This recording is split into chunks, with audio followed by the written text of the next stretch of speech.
Baseball is often referred to as America's pastime, and one of the places in which that saying most certainly resonates is in the great city of Wichita, Kansas. The history of baseball being played in Wichita dates back to over 150 years ago. Join us as we trek through all of the greatest players, teams, parks, and events that brought everything baseball related in Wichita to where we are currently at in 2020 with our newest stadium and AAA ball team. This is Wichita Baseball, past, present, and future.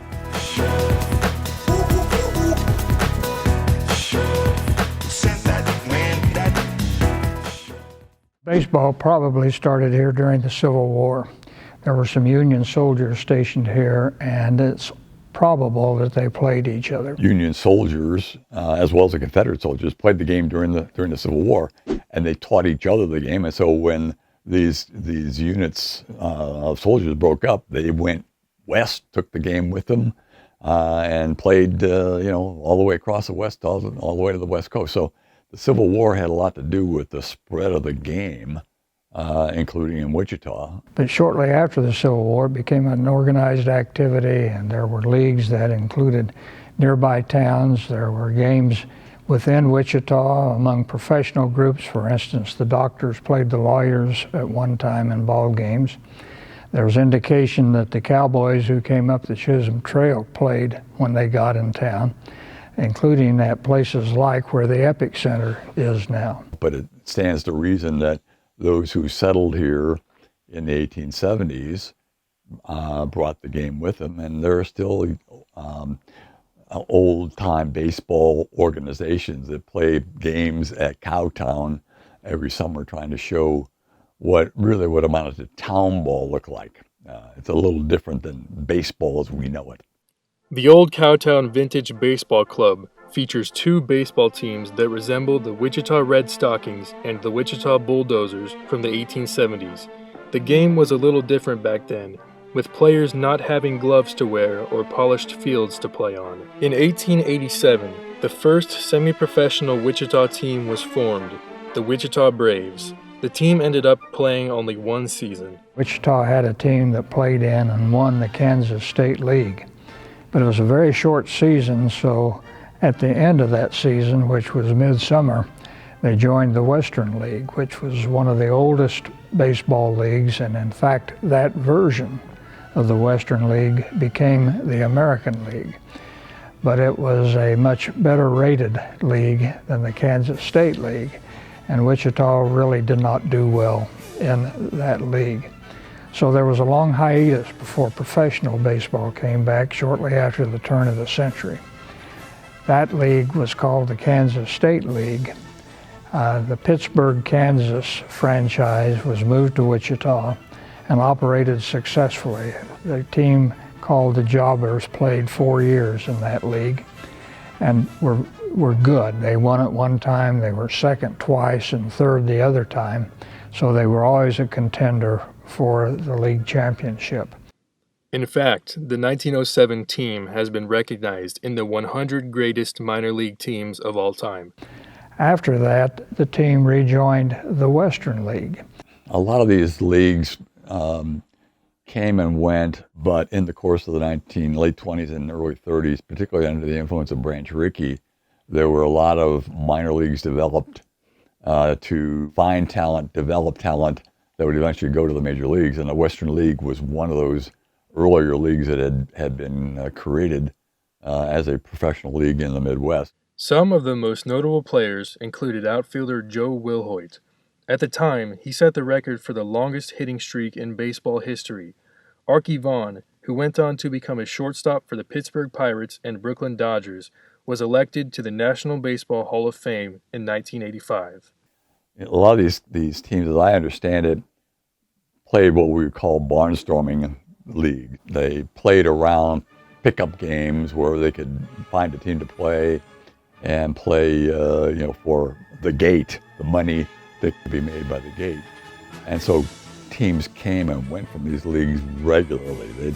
And so it was hard to build a schedule, keep players. So it was a tough go for a lot of these lesser leagues that were developed in the Midwest.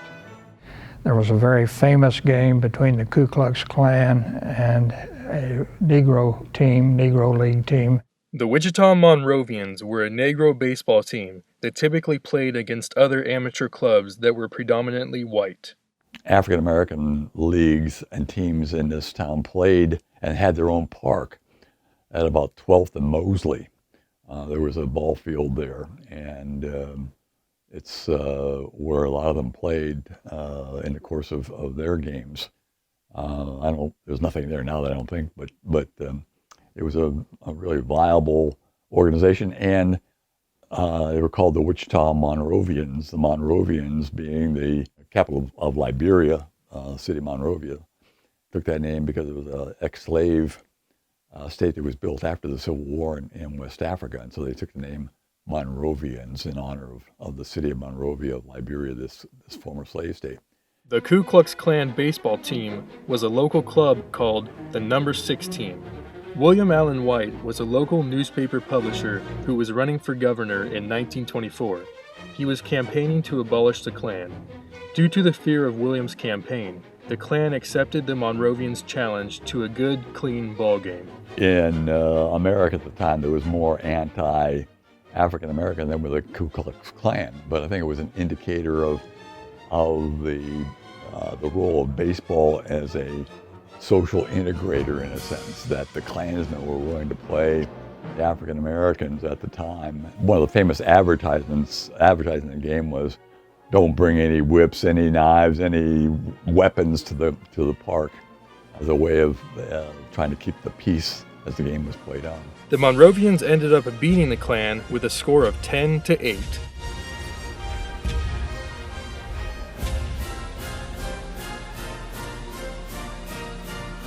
They played all over the Midwest. They tried to play in Wichita as much as they could, but they were not allowed to play, at least until the mid-1930s, in the City League, which was primarily a white league. So they barnstormed all over the place, and they played the Kansas City Monarchs, and some of their players went on to play for the Kansas City Monarchs later on. So that was a very viable team in the mid-1920s. So what exactly are the most notable ballparks here in Wichita? The first baseball games were played in a number of places, in parks and that kind of thing. But the first stadium that was really built for baseball was built for that team called the Jobbers, and it was in the 1700 block of South Waco. And they used that stadium until 1912, when Island Park was built. Island Park was built on an island in the Arkansas River at about where 2nd Seneca Street is now. There was an amusement park there called Wonderland. There was a theater. There were picnic facilities, as well as the ballpark, which served basically the Western League teams, although there were other games there. There were City League games. There were exhibition games with teams like the Kansas City Monarchs. There's an old ballpark on the island in the middle of the Arkansas River where a lot of the semi-pro games were played prior to the building of Lawrence Dumont Stadium in the mid-1930s. In 1933, the stadium on Ackerman Island was accidentally burnt down. It is unknown what caused the fire, but it was assumed to be a discarded cigarette that set the entire wooden facility to flames. The following year, Lawrence Stadium was built out of concrete to prevent the same accident from occurring. It was Lawrence Stadium first. It was named for the man who headed the city park and recreation area, which built the ballpark. And then the name of Hap Dumont was added after his death, because he was so powerfully associated with it during the National Baseball Congress startup and continuation. Raymond Dumont went on to found the National Baseball Congress in 1935. It wasn't until 1978, after his death, that the stadium name was changed to Lawrence Dumont Stadium. Up until its demolition in 2018, it was the 7th oldest baseball stadium in the country. Not until 1950 was there another Wichita team in the Western League. Enter the Wichita Indians. Their association team was the St. Louis Browns during their first year, but switched to the Cleveland Indians in 1951, just to go back to the Browns in 1953. During that year, the attendance was low and the Browns fell into last place, so in 1954, the Wichita Indians became a farm team with the Baltimore Orioles. They reached 6th place that year with better attendance. The Indians ended up staying with the Baltimore Orioles for the 1955 season. By 1956, the Double-A revived a new Wichita team name, the Wichita Braves. They became affiliated with the Milwaukee Braves. The team was slightly more successful than the Indians, but ended up leaving the Double-A League in 1958 because of another attendance issue. Wichita baseball went absent from 1959 to 1970. Triple-A returned to Wichita in 1970 with the Wichita Arrows. It's a strike. Long sport, though. Jones goes flying into the air. Smith follows the same routine. Well, the Arrows were not a great team in terms of winning. They drew very well the first about 3 years that they were in existence. They were a farm club of the Cleveland Indians, and at that time Cleveland was terrible. And in fact, there were times when the Arrows drew as many fans as the Indians did in Cleveland. Those were down years for the Cleveland Indians anyway. They had been tremendous teams in the period after World War II, right through the early 60s, always playing second fiddle to the New York Yankees, winning the pennant in 1954 and then losing 4 straight in the World Series that year. But when we get into the mid to late 60s on, Cleveland really was not a very good club, and so that reflected, I'm sure. There were some very notable players. Buddy Bell, who went on to a long major league career and as a manager was third baseman for the Arrows. Third baseman Buddy Bell. Chris Chambliss was the first baseman who was very prominent in the major leagues for a long time. He hits one deep to right center. That ball is out of here. The Yankees win the pennant.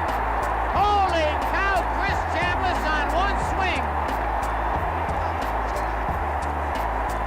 And the Yankees win the American League pennant. A few other notable players from the Arrows included Lee Smith and Bruce Sutter. Lee Smith and another Bruce Sutter, who were among probably the 2 best relief pitchers in Major League history. They certainly are in that category. Lee Smith, the only pitcher in the major leagues with 25 and more saves each of the last 4 years. Sutter from the belt to the plate. A swing and a miss, and that's the winner! That's the winner! A World Series winner for the Cardinals! From top to bottom, every year there always seems to be at least one budding superstar who will pass through. You know, they had 5 different affiliates during their 14 years, 15 seasons. So they started with the Cleveland Indians. They had the Cubs, the Reds, the Expos, and the Rangers, all during their time in Wichita as a AAA franchise. So we're getting a AAA franchise with the Surge, but it's not the first AAA franchise we've had. We had the Arrows for 15 seasons. In 1984, the Arrows transferred to Buffalo, New York. Minor league baseball in Wichita then became absent until 1987, when the Wichita Pilots became the new team. In just their first season, they won the Texas League Championship. After the Arrows, the Pilots came to town. They were a Texas League team, which was Double-A. The Arrows were an American Association team, which was Triple-A at that time. The Pilots were a franchise that moved from Beaumont, Texas to Wichita. Well, the problems that Wichita has always had is the local professional affiliated team trying to compete with the local National Baseball Congress teams that come in for the tournament in July and August. I think the NBC has always had a better following than the affiliated teams have. So, in terms of the Pilots themselves, they were reasonably successful, but, again, they were part of this. How do you build an allegiance to these teams when they're constantly changing their affiliations? Now, who were the most notable players from the Wichita Pilots? Well, the most notable players to come from the Pilots were probably the Alomar brothers. Their dad had been a long-time major leaguer, and both of them, a catcher and a second baseman, were very good major league players. Andy Bennis was a very successful major league pitcher. So again, there were many who played there and who stayed in the major leagues for a long time. In 1989, the Wichita Pilots changed their name to the Wichita Wranglers. However, the Pilots were a San Diego farm club and the Wranglers, Kansas City. The Wranglers went on to win the Texas League Championship in 1992 and 1999. It was entertaining baseball during a large portion of that time. The Wranglers were the AA affiliate of the Kansas City Royals, so it was fun to see Royals prospects come to Wichita, play. Zach Greinke, Alex Gordon, Johnny Damon, Billy Butler, those are just a few of the Royals players who passed through town. Well, they all were up and down, but they had good years and championship years, and they had some very interesting players. As far as I know, there is only one former Wrangler still playing, and that's Alex Gordon, who started his professional career here right out of college, at that time as a third baseman. In 2006, Alex Gordon won Texas League Player of the Year while playing for the Wichita Wranglers. Wichita was great. I was fortunate enough to play in high school in the NBC with some college players out of high school. I jumped up a little bit and got to play on that field, so I experienced Wichita a little bit before AA, and I was fortunate that thought I was good enough to start in AA, and Frank White, who a lot of people know is a Royals Hall of Famer, was our coach, and it's just a great team. And I think every time we played, we had tons of scouts because it was just like a prospect team. And we were all pretty young, and so we kind of got off to a slow start, but towards All-Star break, after the All-Star break is when we started to hit our stride, and we really had a great team. Made it up to Game 7 of the AA championship game, but lost. But it was a fun year. It was probably my favorite year of professional baseball, just with those guys and that team. Ever since his childhood, Alex Gordon knew exactly what he wanted to do in life: baseball.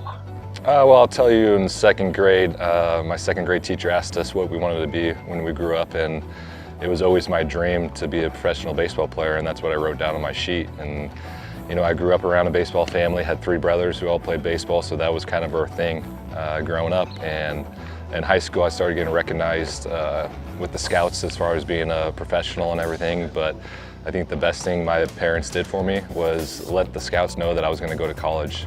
And I never got drafted, went to college, matured more as a person and as a player, and it kind of built me up into what I am today, and was able to get drafted, fortunately, second by Kansas City, and now in my 14th, 15th year of professional baseball.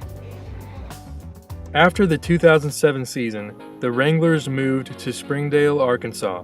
The following year, an independent team known as the Wichita Wingnuts came in. The American Association of Independent Baseball Professional League, they reached out to Wichita to hopefully maybe resurrect a team in the city, just because the location was great for the Midwest. It played a shorter season than did the so-called affiliated teams, but it nonetheless was a team that had considerable talent. We had a lot of winning seasons, 5 championship series, won it in 2014. Always did a great job of getting baseball people here.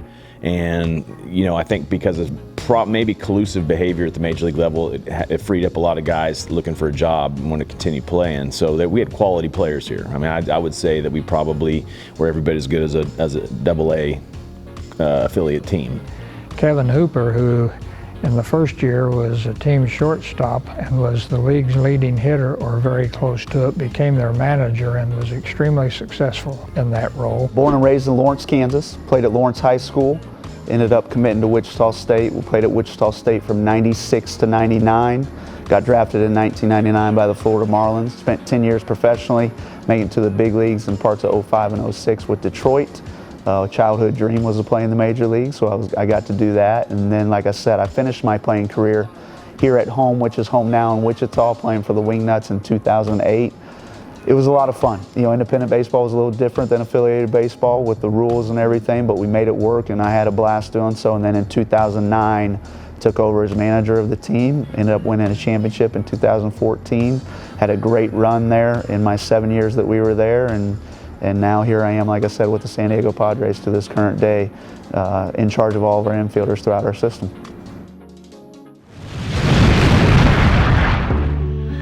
Well, the Wichita State baseball formed back in the 19th century.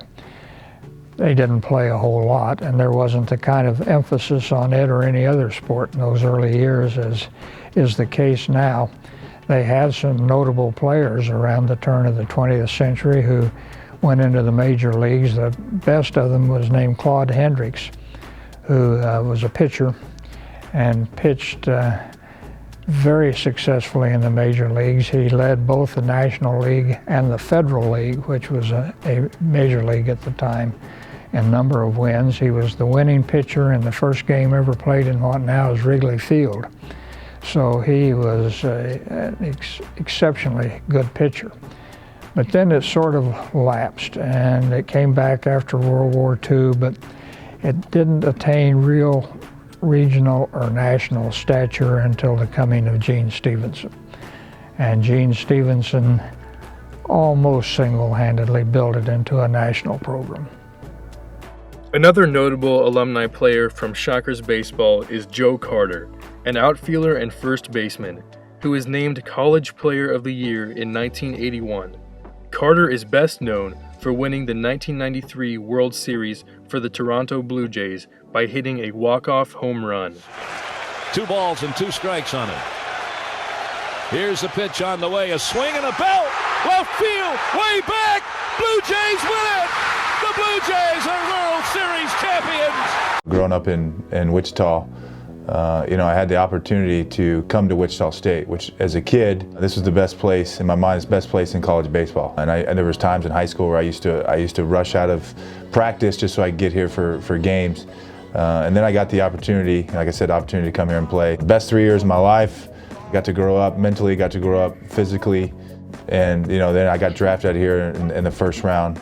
Went on to pitch 12 years in the big leagues. Obviously, I said for 12 years, pretty fortunate. Had a lot of ups, had a lot of downs, but in the end, I think was able to persevere, and work through some injuries and stuff. And now, obviously being here, it's get the opportunity to pass along some of that knowledge that I gained along the way.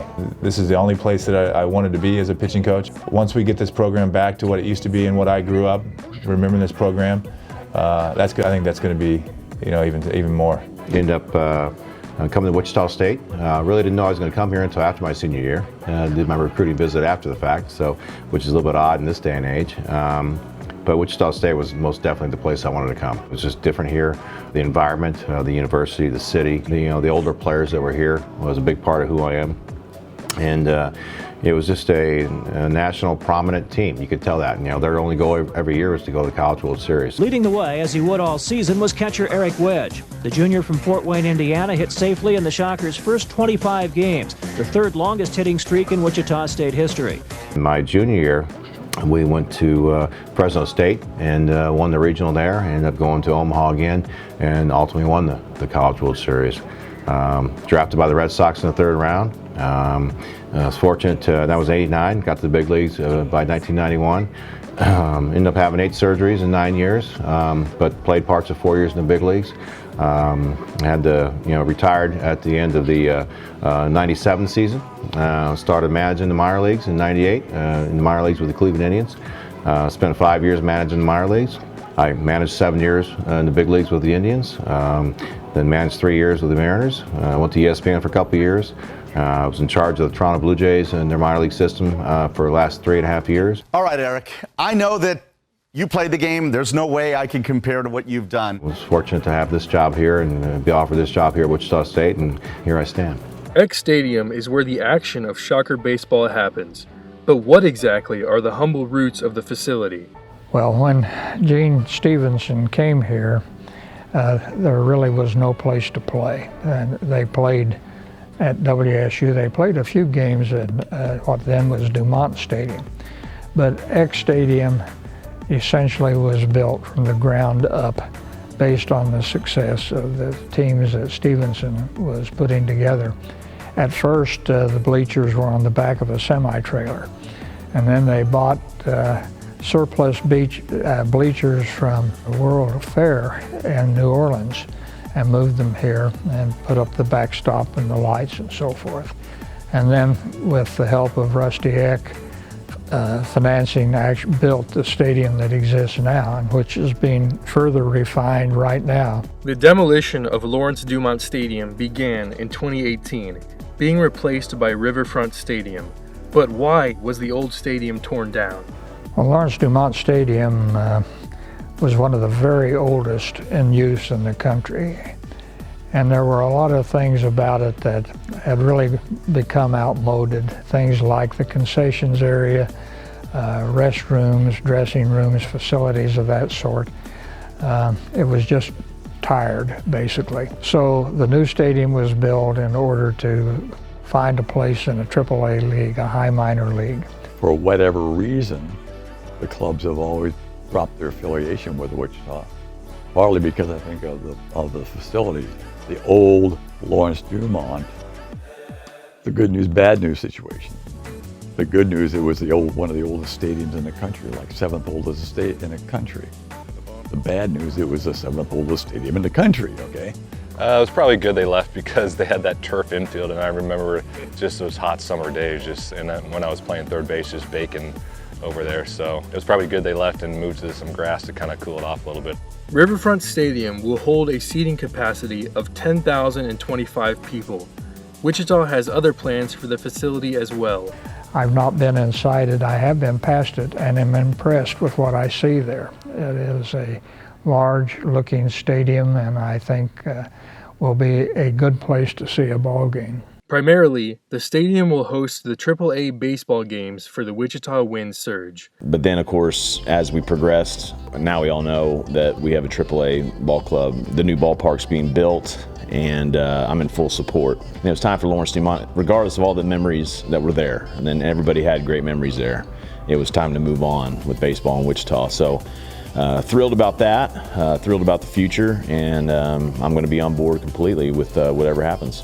The team was originally the New Orleans Baby Cakes and will still be an affiliation of the Miami Marlins. Yeah, I just want to emphasize that Wichita has a long, long history in professional baseball and affiliated professional baseball. And what we're getting here is not only an affiliated team, but a brand new $90 million stadium built in the same footprint as Lawrence Dumont. These are extremely exciting times if you're a baseball fan, or if you're just a fan of our community. This is a great step forward for the city of Wichita. The stadium is state-of-the-art. I drive by it at least 3 times a week just to see the progress. And when it opens, I think this community is going to fall in love with this facility, with this organization, and with the entire scope of what it means for Wichita. Here we go, ladies and gentlemen. The new look for your Wichita Wind Surge. I did hit a lot of home runs there, so a couple of them might have been windblown. It was interesting, to say the least, I guess I should say, when it came out. You know, I think a lot of people were disappointed because they gave so many options of what it might be. Then they came out with a curveball, I should say, and changed the name. But I like the wind and I like surge, maybe just not together, but it's going to work out. It always does. You know, they're starting to get creative with some of these names. Our AA franchise is the Sod Poodles, so you know there's a lot of interesting names throughout the minor league system, and here we are with the Wind Surge. You know, I think it's going to work out fine. I think people will catch on to it. Those that maybe say they don't like it, it's going to become the norm around here. They've done a really good job. This is from the outside. They've done a really good job of marketing. You know, because I think you hear a lot about them, you know, and they had the big announcement turning into the team name and stuff like that we were all present at as well. I like it. You know, I like the surge part. You know, I mean, I think the win's obvious, but I think, you know, when it's all said and done, people are going to say, listen, you got to go watch the surge tonight. You know, I think the surge is going to really, you know, power them through. And I know there's been some back and forth with that, but ultimately it makes sense. You talk about the wind of Wichita, it goes without saying, but you talk about the word surge, it's a powerful word. And I think that's going to be something that's going to carry them. They are owned by baseball veterans who I think can make a success of the franchise, and that's a very important thing. And I think Wichita will find itself in a position of being on that part of the scale where they have a lot of upcoming young talent and should be good and solid. I just found the keys to a city, the beats are big and the lights are bright.